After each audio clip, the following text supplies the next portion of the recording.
It is now Thursday, June 29th, and I thought I'd continue a little bit about my new video studio, which I named it. The name is My Living Room, made to look like a video studio, made to look like a living room. And I had to get rid of my TV, my stereo, and my couch, which is hopefully going to go to a good home very soon.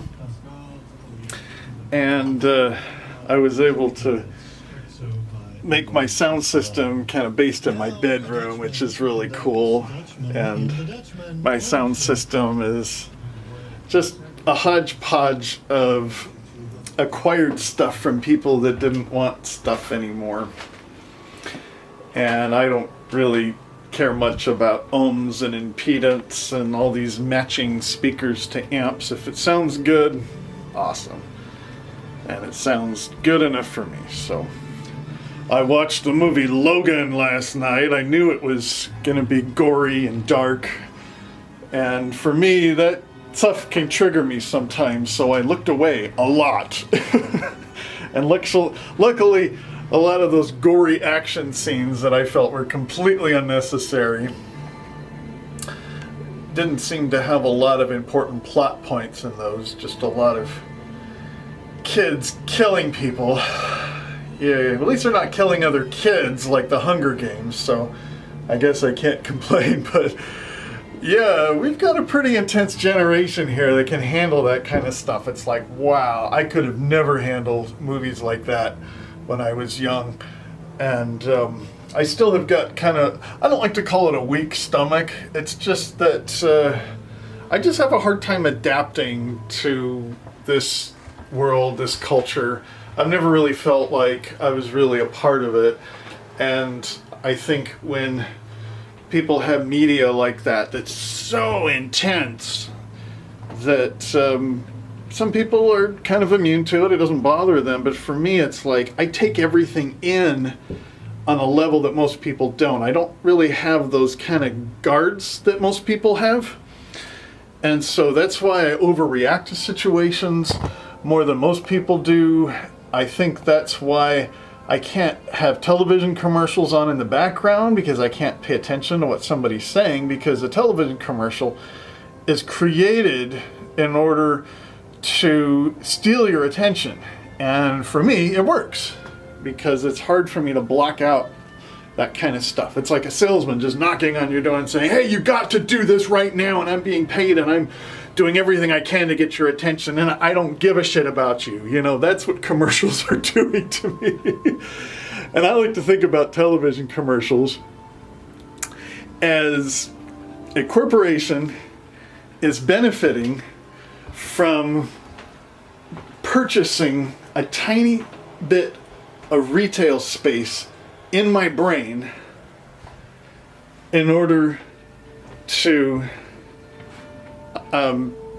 get me to respond somehow. And a lot of the response that I get is simply branding and confirming and of, repetitive information that is making me familiar with a business or a product or something like that. So let me turn off this. I really love this classical station today, but I've learned to do stuff without music. So most of this week has been really interesting, that I've done a lot of stuff that I didn't even think would take me this short of time. I gave myself like a whole month to do this stuff.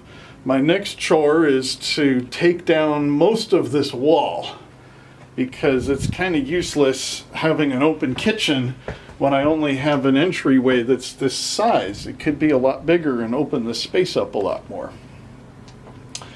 And one of my big bulbs already burned out in my cheap lighting thing, so I've got to go pick up one of those bulbs. And I'm going to put those full spectrum bulbs in some of this lighting here as well, and a lamp. And then I've got These are my depression lights that I have on the floor. Hopefully that'll give me some backlighting to make my hair all shimmy and shiny in the back like the professionals do. And I've noticed this about a lot of these YouTube cult preachers, is that if they just make themselves look close enough to a local news network or even a national news network, then they think that people will listen to them. And there's a lot of people, some of them I know, who really get fooled thinking that this guy talking about this killer planet that's going to collide with Earth, and who's got no credibility except for the fact that they give themselves a lot of credit. And yeah, hundreds of thousands of people watch that bullshit. And people that I know. And it's like, once they get locked into a certain source online of some random loser who has no credibility, who's found a way to gain a lot of power in making YouTube videos. And so that's kind of one of my projects I've been thinking about, is how do I raise awareness about this kind of stuff that's going on that is so easily accessible, that can be addictive because its sensational nature appeals to a lot of people, and the psychological effects it has, especially on people like me who overreact to a lot of situations.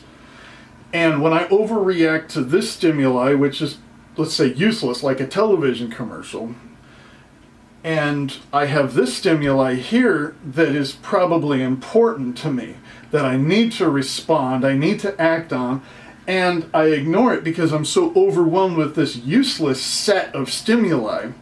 And I think that's one of the things that's going on as kind of a byproduct of technology, is we are bombarded with information and just overwhelmed. I mean, it is just really intense.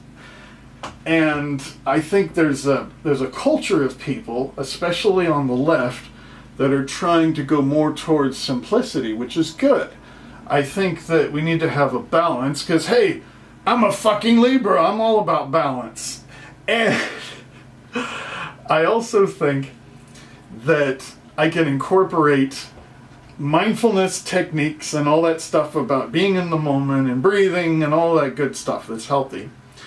And incorporating that with not only, being on my mobile devices, which this is kind of like an extension of my short-term memory, which doesn't work very good. So I'm really glad for these tools. And I think we can manage them in a way that does more good than harm. And so, how do I find that balance? It's just sort of like moderating my pot and my alcohol, because I know if I completely remove something from my life that isn't harmful in small doses, then if it ever comes down to wanting some of that, then there's a tendency to want to binge. And I've been really lucky. And I think part of it has to do with the fact that I do take a lot of documentation. And here is my latest mood chart. I haven't done a mood chart since, I think, March. And so this one, it's been a really good month, because I'm really close to normal, which is really cool. And I don't really know what normal is, because it's so rare to have all these bipolar moments and suddenly have, so this is normal. Another thing that's really been awesome about my life this month, and getting out of this, just like this super crisis is what I called it, because it was kind of a crisis of everything going on at one time, which was really fucking intense. And it was cool that I documented it. And I think it gave me hope to know that, hey, I usually go through this stuff alone. When you lose your mind, you lose your friends, typically. And of course, you lose all of your business-related stuff. Because most people, if they're in business with you, they don't want to do business with somebody who's lost their mind. And they get scared, too. And that's sort of according to what culture you're in as well. But lately, though, I have been noticing how my mind is so much more quiet than it was a couple months ago. it was just like torture. It was like every waking hour, it was one thought after another thought. And I would take a deep breath, and by the time I got through 2 or 3 deep breaths, it was so overwhelming that it was distracting, and I got back into shortness of breath.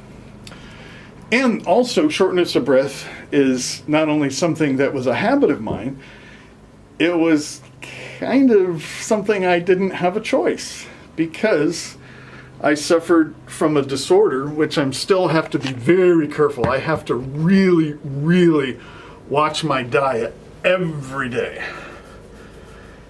And as a result, I can take full deep breaths, which is amazing because I suffered for 22 years, and I can count on one hand how many times I remember lying down and going, I can breathe through my diaphragm. So that's been great. It's helped my immune system, and then my lower back issues have been really helped a lot. Haven't done my inversion table as much as I was this last winter. Had a really good discipline with it, but that is a hunk of junk that takes up a lot of room that I have no regrets having, because it decompresses my spine and I'm able to lift, I don't know, 60, 70 pounds. I think once it gets up to about 100, I can't do it. But 3 years ago, I could not lift this monster, and now I can, which is really cool. And I also know that when I start bragging about my newfound health, it seems to have this weird principle of some kind of cosmic clusterfuck that likes to attract that. So that's one of the reasons why I have a hard time talking about positive things that happen in my life, because I get tested a lot when I talk about it. So, oh well, it's just one of those things, because there's been a couple people that have followed my career and my breakdown, and so I like to give updates on what's going on. And I think one of the best things that's been going on is that people that suffer with the kind of mental disorders that I do really, really suffer with different forms of voices. And there are different levels of voices. Luckily, I've never dealt with the psychotic things where there was some kind of ghost saying I had to go out and kill people. Thank God I don't ever deal with that kind of voice stuff.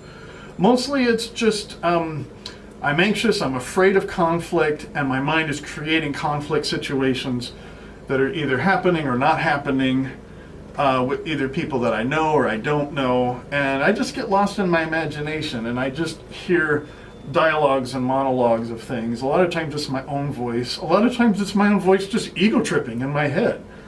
Because when people suffer a lot and they're isolated, they get ingrown. It's like I'm this fucking ingrown toenail from a psychological perspective, and it really sucks, because most people, when they see somebody like that, they don't see them as suffering. They just see somebody who's an arrogant egotist. And in my culture, there's a lot of people like that, but they know how to hide it. And they express their big egos in passive-aggressive ways, and that's kind of acceptable if they have enough popularity and influence. But for someone like me, I'm very unpopular, and I have to be okay with that. And also, I like to act like I am popular, because I'm learning how to believe in myself, and I believe in myself enough that I placed a pretty reasonable value on myself, probably a lot higher than I deserve. So if anybody wants to be successful at anything, and they happen to be in a community where they're surrounded by people who believe differently, then you have to change your belief about yourself, and that's hard, because you have to place a realistic value on yourself that you get to choose. And if it's too high, you're going to set goals that you can't reach. And if it's too low, then you're not going to hardly set any goals at all. And what happens is that when you place a high value on yourself, the byproduct is, there's going to be a tendency to get really arrogant, and you're going to be really hard to be around after a while. And there's always a chance that you don't get successful at it and you just live the rest of your life as somebody who has an overinflated ego and who has too much self-importance and who keeps failing at things. And we all know people like that. In fact, you know, we make fun of people like that in movies and stuff like that. And I've been one of those people, and I've been seen as one of those people, and so it's really hard to get over that thing and to have a realistic perspective on how that stuff works. So anyways, great week, and it's really cool to be able to film myself going through these manic times because I did a lot of filming of myself when I was depressed, and those are really sad and hard to get through. Half of those videos I haven't even uploaded because, yeah, they are really, really hard to watch. But these are hard to watch because, let's face it, they can get really, really annoying. And I think that people that want to understand folks that are in my situation, or other people that are in my situation that have experienced a lot of isolation and rejection because of being symptomatic, of related to suffering, and for whatever reason your suffering is very hard to be around. And I think about it as somebody who's suffering with cancer and they're going through chemo and they're sick. I was just talking to a friend today that, you know, some people, if they're going through certain types of chemo, that they have to tell people not to use the bathroom after they use it because it's that toxic. And coming out of this breakdown, or I could be going from one kind of breakdown to another kind of breakdown, hopefully not, I've been toxic, and I admit it.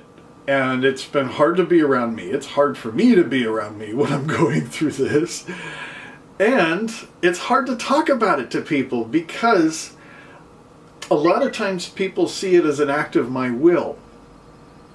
And that's hard because the only thing I've really chosen in my life to do right now is to follow my dream. And in order to do that, it takes a lot of work and it takes a lot of very intense stuff that most people will not see what's going on. So that's very tricky. So right now I'm eating one of my monster salads is what I call it. And the monster salad is something I do with kitchen shears. And I forgot that I just bought a new basil plant. This one doesn't look very good. And so I'm going to put some fresh basil in here because this salad is really, really yummy. And this is kind of a half monster salad. I like to put at least 1/3 of a pound of greens in there, and this is kind of my light version. And I like to give myself an hour to eat it while I'm watching a movie or something like that. But anyways, mania can suck, especially today, because the more I work, the more I'm involved in, the more my panic attacks have been coming back. And I did 28 minutes of Qigong today, which got the circulation back in my fingers, and now I'm losing it again. And it's just this fight, it really is. And it's good to talk to people who are fighting something, whether it's an illness like cancer, or whether it's a mental illness. And what people typically see when somebody is fighting a disease is they see when you fail. Because when you fail, it's pretty apparent. They don't see when you succeed. Because when you succeed at coping with an illness, you look like everybody else. Because you're coping and you're living your life and you're able to get out and do stuff. And that's one of the hard things about it too, is that unless you have a really tight support network that really understands what you're going through, it can be very lonely, and it can feel horrible when you feel judged, when you're trying your best, and yet it's interpreted as something completely different. And so it's really tough to deal with that kind of stuff. But, you know, it's nice to talk about it and to kind of get it out there for people to think about this stuff. And honestly, one of the main reasons why I do these videos is because there's a lot of men that can relate to this stuff. And a lot of guys, you know, really don't know how to define what they're feeling. And another thing, too, is that a lot of guys don't demonstrate what is called now self-compassion, which self-compassion doesn't work for assholes, but if somebody's really down on themselves and they're trying their best, it's good for somebody to look at their lives, their challenges, and the outcomes and find out, if somebody else did that, how would you feel about that person? And try to treat yourself with the same kind of compassion with that. And it's not always easy, and it's easy to get off into some kind of extreme with that as well. So, fresh basil in my salad, it makes it so yummy, and I put extra virgin olive oil and some balsamic vinegar.